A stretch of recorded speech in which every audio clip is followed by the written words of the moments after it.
Hey everybody. Hey guys! So going back to an oldie but goodie, playing around with a couple moves coming from our left to left or poison hand grip. Yes, poison hand, guys. Dubbed so most likely because this is the grip that everyone gets when they're leading. They're like, oh my god, I caught the wrong hand. And she looks and she goes, that's what do I do? Hand. Yeah. Right? And then usually they come up with something cool. So we're going to start with some very simple things and then move on to some of the cooler things that you can lead as well. All right, so we're going to start, guys, just with a basic throw out using poison hand. You could do this entire thing, guys, without even using your left hand at all.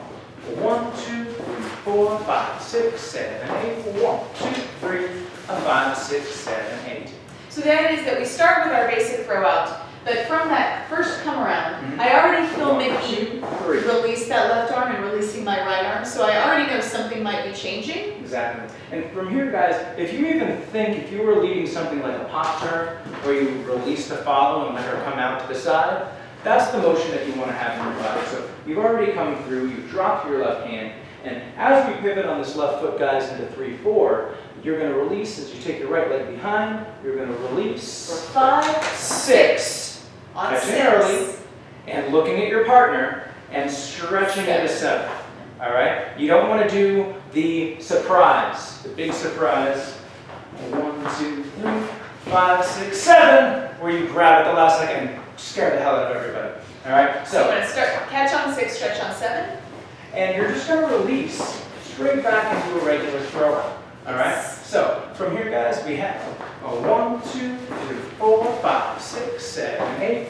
2, 3, 4, 5, 6, 7, 8.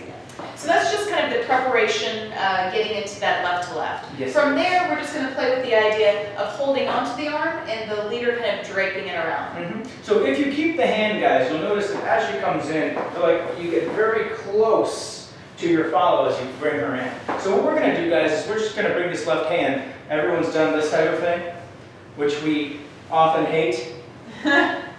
One of them is nice. One of them's okay. So as we come through, in order to make this not be such of a pain in the neck, as I bring her through, I'm going to allow this to come up and over my head. All right? So I'm rotating her in on 7, 8. And on 1, 2, guys, 1, I catch. I still have the left arm up. 2, and 3. By 3, I've already released the hand. Yes. And depending on the height of the leader or the follower, leads you might have to duck a little bit and release a little bit sooner. Don't try to cut your own head off with your own arm. That's a big thing for guys. A lot of times I see them do this and they're like, ha! All right? They duck under the arm, and it's your arm. So that's the funny part. Just lift your arm and then put it over your own head, and you're good to go. As long as you're not super tall and she's not super short, in which case when you do this, she's like floating in midair. All right? So from here, guys, we have our 7, 8, 1, 2, 3, 4, 5, 6, 7. So as I put it down, I release the hand, and I just bring the left arm across. Just showing it all the way through. We have our regular shoot, wah, boom, fa, dee, fa, and our poison hand with a drape, whoop, draping it over, boom, boom, fa, ah. So poison hand, option 1, and